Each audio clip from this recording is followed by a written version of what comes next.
Everyone, শরীরটা খারাপ থাকার কারণে দার্জিলিংয়ে দ্বিতীয় দিনের ভ্লগটা দিতে একটু দেরি হয়ে গেল। দ্বিতীয় দিনে ঘুম থেকে উঠেই আমাদের রুমের মধ্যে একটা ইলেকট্রিক কেটলি ছিল, সেখানেই গরম জল করে নিলাম। আর ওখানে তো গরম জল ছাড়া জল খাওয়াই যাচ্ছিল না। তারপরেই বাবা চা নিয়ে চলে এসেছিল। আর বাঙালির চা ছাড়া কি চলে? শীত, গ্রীষ্ম, বর্ষা বাঙালির চা ছাড়া চলেই না। তারপর স্নান করে রেডি হয়ে বেরিয়ে পড়েছিলাম। আর আমাকে এই ড্রেসে কেমন লাগছিল জানিও। তারপরে ব্রেকফাস্ট করতে চলে গেছিলাম। আর ব্রেকফাস্টে ছিল গরম গরম লুচি আর আলুর দম। বাঙালির রবিবার হোক বা কোথাও ঘুরতে যাওয়া, লুচির সাথে নো কম্প্রোমাইজ।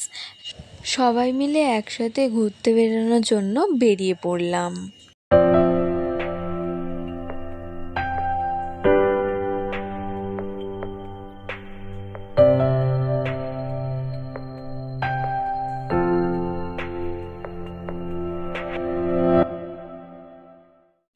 ঘুম স্টেশনের ভিডিওটা আর করা হয়নি।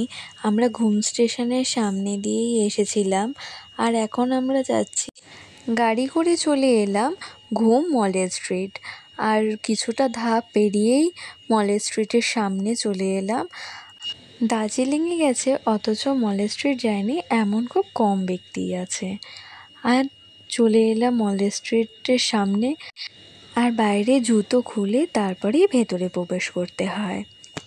ভেতরে একটা ছোট্ট দোকানও ছিল, সেখানে বিভিন্ন দেশের ফ্ল্যাগ ছিল আর ঘর সাজানোরও কিছু জিনিসও ছিল।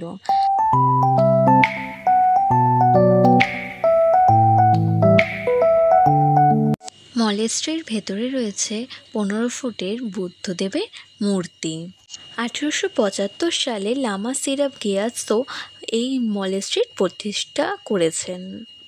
আমরা মলের স্ট্রিট থেকে গাড়ি করে চলে এলাম বাতাসি আলোপে।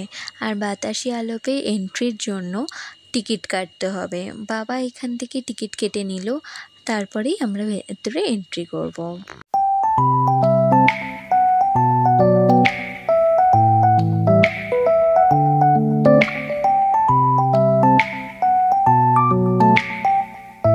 তোমরা অনেকেই জানো আমি আর মা নেচার লাভার। এই বাতাসি আলো ঘুম শহরের নিচে অবস্থিত। ভারতীয় সেনাবাহিনীর গোর্খা সৈন্যদের একটি স্মৃতিসৌধ রয়েছে। 1947 সালে ভারতের স্বাধীনতার পর তাদের জীবন উৎসর্গ করেন। আমরা বাতাসি আলোপ থেকে চলে এসেছিলাম জুতে, যেখানে অনেকেই চেনে পদ্মাসা নাইডু হিমালয়ান জুওলজিক্যাল পার্ক।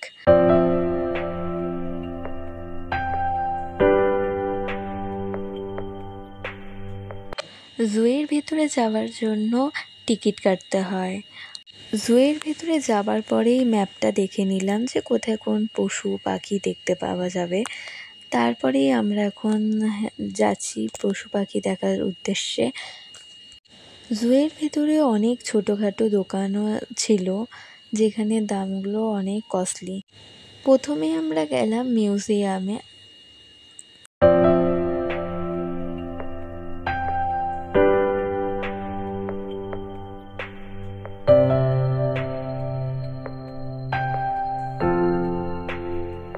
এই মিউজিয়ামের ভেতরে আসল পশু পাখিদেরই রাখা আছে। পশু পাখিদের মৃত্যুর পর তাদেরকে এই মিউজিয়ামে রাখা হয়েছে। এখানে অনেক বড় শকুন আছে, তারপরে তিমি মাছ, আরও অনেক ছিল, কিন্তু অতগুলো দেখানো সম্ভব হয়নি। তারপরে জুয়ের ভেতর থেকেই আমরা একটা শপ থেকে কফি কিনলাম, কিন্তু কফির কোয়ালিটিটা একদমই ভালো লাগেনি আমার।